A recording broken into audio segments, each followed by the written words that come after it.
¿Hay vida después de la muerte? ¿Podemos regresar del más allá para dar mensajes a los que se quedan en este plano? Iniciemos por este recorrido en búsqueda de respuestas. En primer momento la respiración se detiene. En la arteria radial no es perceptible el pulso. Un fonendoscopio es incapaz de detectar el pulso cardíaco, y el cuerpo tampoco responde a los estímulos externos. Sin embargo, solo es una apariencia de muerte, pues el corazón aún late imperceptiblemente para los métodos ordinarios. Es la fase de muerte aparente. En ella el sujeto puede reanimarse espontáneamente o con maniobras de recuperación artificial. Pasando un breve lapso de tiempo, el corazón detiene su marcha, las funciones cesan y la vuelta a la vida de forma espontánea es prácticamente imposible. Pero una estimulación adecuada desde el exterior podría, con suerte, reanimar a todo el conjunto de organismo, porque el cerebro aún no ha sido dañado por la falta de oxígeno. Esta corta etapa, apenas unos instantes, se conoce con el nombre de muerte relativa. Estas dos etapas anteriores suelen considerarse juntas y se denominan como vida relativa. Tienen extraordinaria importancia por su larga duración en casos de asfixias y congelaciones, en las cuales transcurren horas en este estado antes de ser devueltos a la vida. Hay varios aspectos que llaman la atención y que diferencian a los vivos de los muertos. Los muertos están fríos. Han perdido la cualidad de isotermos que tenían en vida. Han perdido la capacidad de generar calor. Las combustiones internas han cesado y el cuerpo, transformado en simple materia inerte, equilibra su temperatura con el medio ambiente, pero antes, debido a la evaporación cutánea, la temperatura del cuerpo desciende por debajo del ambiental. Lo primero que pierde temperatura es la punta de la nariz, los pies y las manos. Su enfriamiento incluso empieza durante la agonía. Luego se enfriará el resto de las extremidades superiores e inferiores y toda la cara, y en orden progresivo. La parte interior del tórax, la región de la columna vertebral, el bajo vientre, entre otras cosas. Lo último que se enfría en un cadáver son las axilas y las partes laterales del cuello. Ya transcurridas entre 10 y 24 horas, la temperatura del cuerpo queda igualada con la del ambiente. Otro factor presente cuando la muerte reina es el de la palidez.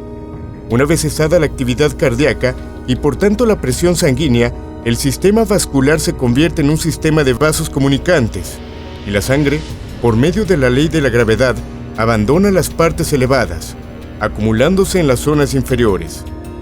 Por esto, mientras la parte frontal de un cadáver acostado boca arriba ha quedado pálida, se contrarresta con la espalda, sobre la cual el cuerpo reposa, adquiriendo un color amoratado. Esto es denominado hipóstasis cadavérica, de gran importancia en la investigación forense, pues determina la posición inicial del cadáver en casos en los que éste ha sido cambiado de lugar o postura. Buscamos al reconocido experto en el medio paranormal, el vidente y liberador Cristian Valerio, para saber realmente lo que ocurre con el alma según su punto de vista. Las almas, cuando una persona muere, vamos a entrar en la razón de que tenemos tres cuerpos: el cuerpo físico, el cuerpo espiritual y lo que la iglesia o lo que algunas religiones llaman alma. El alma es la que sale del cuerpo físico, que es el que se echa a perder, el que se queda en este plano espiritual, pero el alma trasciende. Esa alma automáticamente, cuando deja el cuerpo, automáticamente se queda ahí esperando y viendo lo que está sucediendo a su alrededor. El alma es la que lleva todas las cosas de sentimientos, todas las cuestiones que tienen que ver con los recuerdos, con las cosas que realmente pasaron durante todo el trayecto de nuestra vida. Por lo tanto, el alma se va a resistir a dejar el cuerpo físico. Por lo tanto, el cuerpo espiritual, que es el que se está trascendiendo en ese momento, no va a querer dejar el cuerpo físico y ahí va a permanecer automáticamente hasta 9 días, que es lo que la Iglesia Católica denomina como novenario. Es hacerle entender al alma, que es el que se está desprendiendo de este cuerpo físico, que ya no le corresponde estar aquí, que ya no le corresponde estar en este plano espiritual y que tiene que trascender a otro plano espiritual, que es el que le corresponde y el que le toca ya por ende.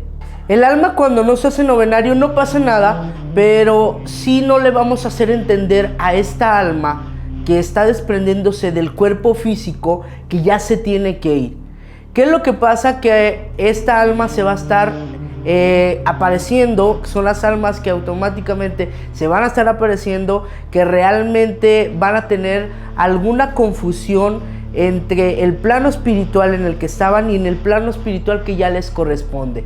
Son aquellas almas rejegas, son aquellas almas que no se les ha dicho que ya murieron y que piensan ellos que están vivos y que automáticamente no pueden trascender porque ellas no quieren. Estas almas se quedan enclaustradas en un lugar, en un plano espiritual, que es muy difícil sacarlas si alguien no hace oración. Por eso es muy importante hacer oración por estas almas para que puedan trascender. Entre tantas teorías, una de ellas llama en extremo la atención, siendo punto de partida para diferentes filmes, supuestos experimentos y notas, con la teoría sobre el supuesto peso del alma, argumentando que es de 21 gramos. Psicológicamente, hablar de la muerte es algo complicado porque no hay una definición como tal. Simplemente es el proceso que cada uno como ser humano tenemos al momento de nacer, de crecer, de reproducirnos, y por ende viene este proceso de decaimiento donde nosotros físicamente dejamos de existir de este plano.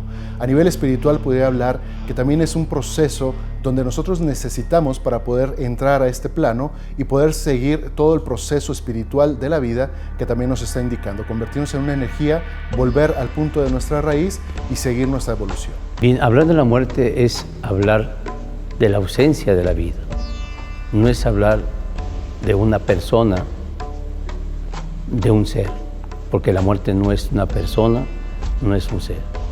La muerte es la ausencia de la vida. Es hablar y decir que aquello no existe, no está presente como nosotros vivos. Es lo contrario, pues, a la vida. ¿Será cierto que el alma pesa 21 gramos? ¿Qué dio origen a este mito? Un experimento elaborado en 1907 por un físico estadounidense llamado Duncan McDougall pretendía responder a esta cuestión. El físico aseguraba que el cuerpo humano tenía un alma, y esta podía ser cuantificable en el momento del cual se escapa de un individuo, su muerte.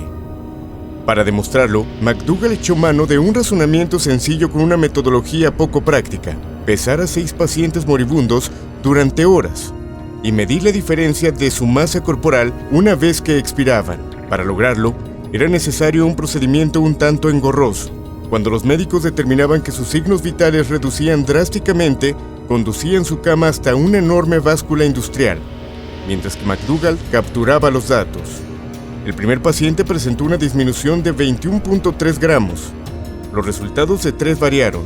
Uno perdió 14 gramos, otro el doble y el tercero 11 gramos, mientras que las 2 mediciones restantes fueron declaradas por McDougall como no concluyentes. El mito tomó forma definitiva el 11 de marzo de 1907, cuando el New York Times publicó un artículo sobre el experimento con el encabezado: según un físico, el alma tiene peso. En él se retomaban frases del propio McDougall. A modo de conclusión, y bajo un nulo escepticismo periodístico, el fervor de la época por el misticismo y otras pseudociencias proclamó las palabras del físico como verdad. Una vez que los resultados fueron publicados, tanto la metodología como las conclusiones de McDougall fueron severamente criticadas por gran parte de la comunidad científica, con argumentos de peso que demostraban la nula fiabilidad del estudio. En primer lugar, únicamente una de las 6 personas perdió 21 gramos de peso, cantidad que el físico definió de forma arbitraria como el peso del alma humana.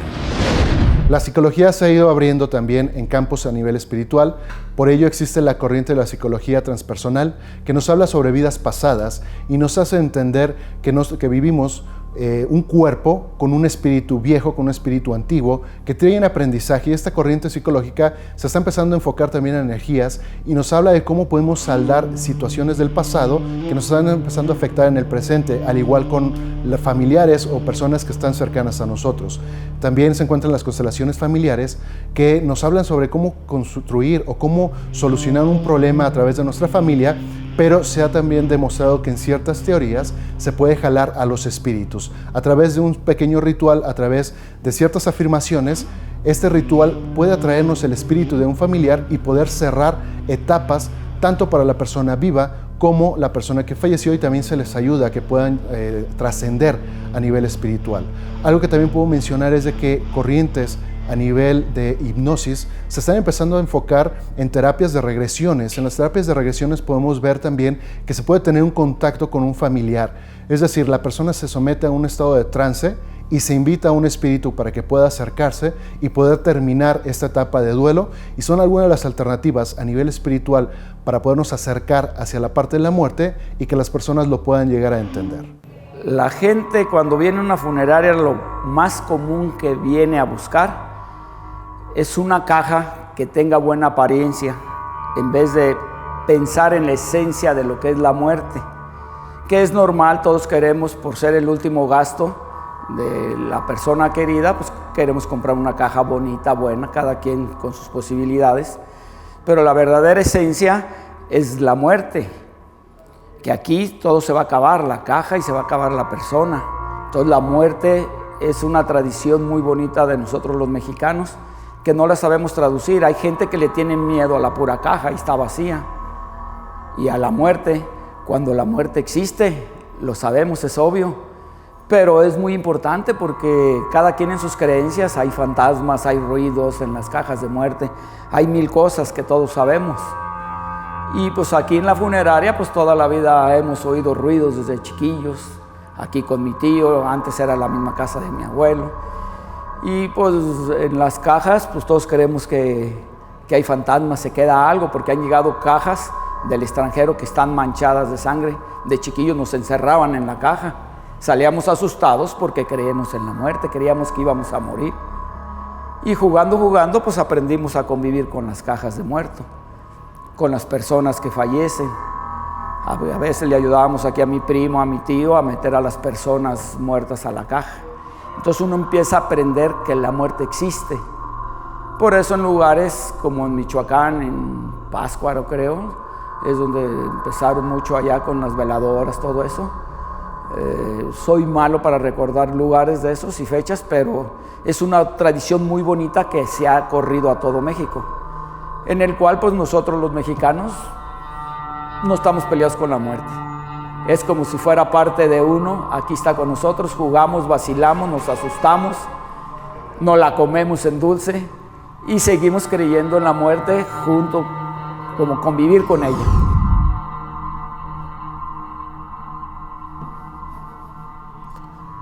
La muerte continúa siendo un fenómeno que inquieta y aterra a todos los seres humanos de todas las culturas, realizándose diferentes rituales según sus creencias.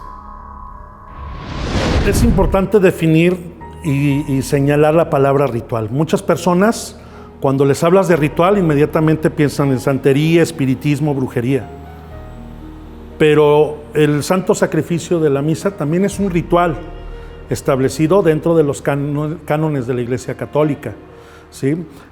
Basta entender que también ha tenido procesos de cambio, los famosos concilios, el concilio de Trento, posteriormente el concilio en la década de los 50, 60 del siglo XX, ha tenido cambios y han tenido que modificarlo. Ahora, si nos vamos a las Sagradas Escrituras, pues vas a encontrar que ha habido una evolución entre la creencia del Dios de Abraham, por decirlo de alguna manera, con el Dios que hoy se alaba, ¿sí? Si nos vamos 2000 años más atrás, puedes entender que había personajes, profetas u hombres que ascendían a los cielos sin morir. El caso es Enoc, y ahí están los libros de Enoc, que te lo puede comprobar. Está el caso del profeta Elías, que asciende a los cielos en un carro de fuego. Hombres que no murieron, simplemente fueron transferidos del terreno a lo espiritual. El significado de una misa de cuerpo presente es orar y pedir por el eterno descanso de ese ser querido. Es orar, pedir para que su vida en ese caminar, si tuvo dificultades, si tuvo problemas, si tuvo desavenencias, si estuvo en contra del amor de Dios, pues alcance misericordia. Es decir, vamos a pedir misericordia para esa persona amada, para que el Señor le dé pronto el descanso eterno. Por supuesto, nada puede entrar manchado a estar con Dios. Ante todo hay que purificar.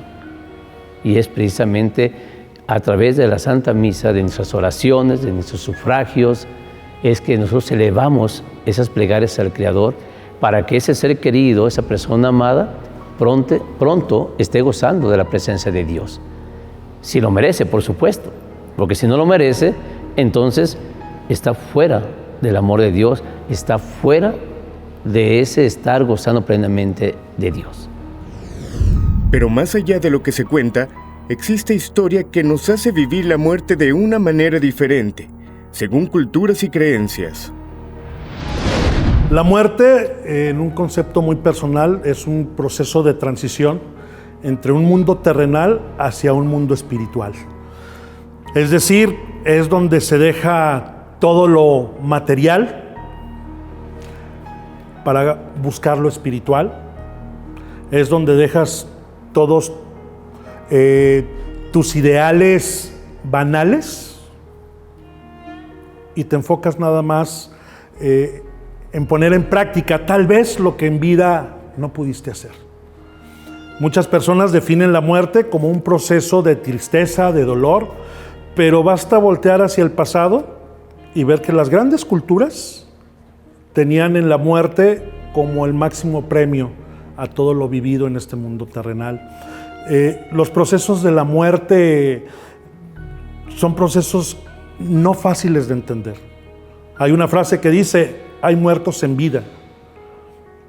Es decir, cuando la persona pierde toda la ilusión, todo el ideal, es un sinónimo de estar muerto, pero sin poder avanzar más allá de lo que tu proceso de vida te debe de indicar, ¿no? Bien, hablar de la muerte es hablar de la ausencia de la vida. No es hablar de una persona, de un ser, porque la muerte no es una persona, no es un ser. La muerte es la ausencia de la vida. Es hablar y decir que aquello no existe, no está presente como nosotros vivos. Es lo contrario, pues, a la vida. Lidiar con la muerte llega a ser una constante en personas cercanas a la misma, desde doctores, forenses, religiosos. Sin embargo, esto no deja de ser traumante en diferentes circunstancias para los involucrados. Hubo una vez que estaba sentado yo aquí en la puerta del otro lado, se cerraba de 2 a 4, como así eran antes los comercios. Llega el ayudante de mi primo, yo estoy sentado, y enseguidita llega Chava, mi primo, y llega una ambulancia de la Cruz Roja, pero antes había otras broncas de papeleo. Era muy simple el pueblo, no se ocupaba tanto papeleo. Fue cuando empezó a cambiar, bajan el cuerpo en una camilla de la Cruz Roja, todavía con sangre manchada así en la sábana. Un señor se había golpeado en la cabeza, gordito, y al bajarlo se les cae. Entonces yo corro a ayudarles, y lo normal, corrí a agarrarlo como si fuera una persona viva, y pues estaba bien aguado y bien pesado. Tanto que me embarré de sangre, y el señor, pues hay que subirlo otra vez, juntarlo del piso, ponerlo en la camilla y meterlo.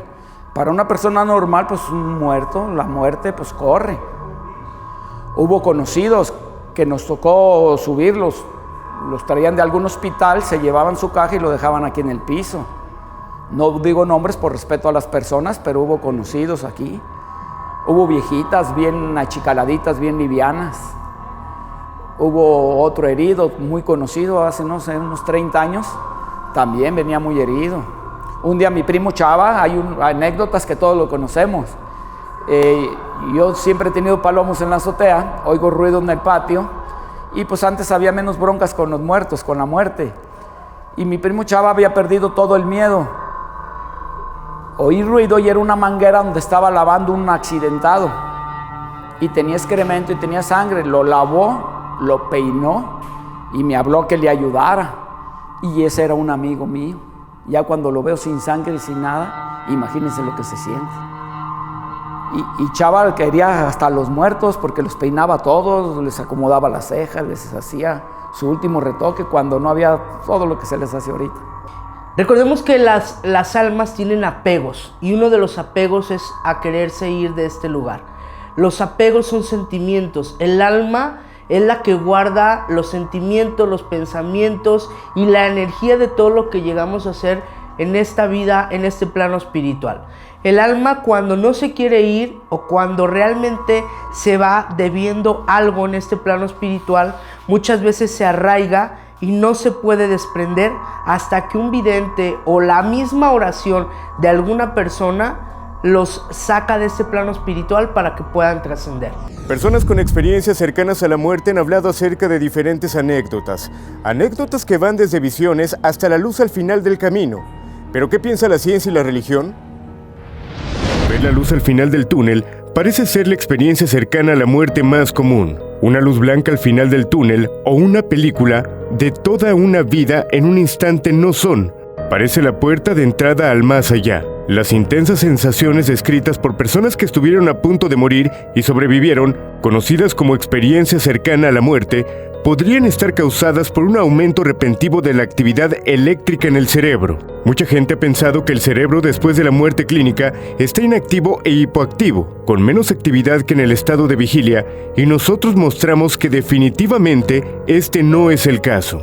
En la conciencia aparecen brillantes luces blancas, experiencias extracorporales y la sensación de ver todo lo vivido en una rápida sucesión de imágenes forman parte de las descripciones, comunes en todo el mundo, hechas por personas que han estado a punto de morir o que se recuperaron de un coma.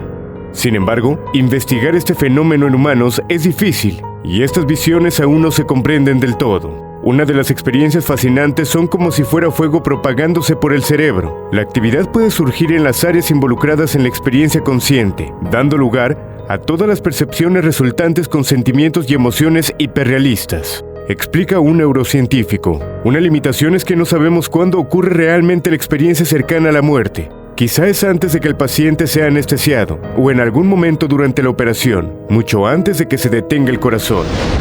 Almas penando sin entender razones de muerte, extrañas tradiciones referentes a ella y una luz que nos guía al momento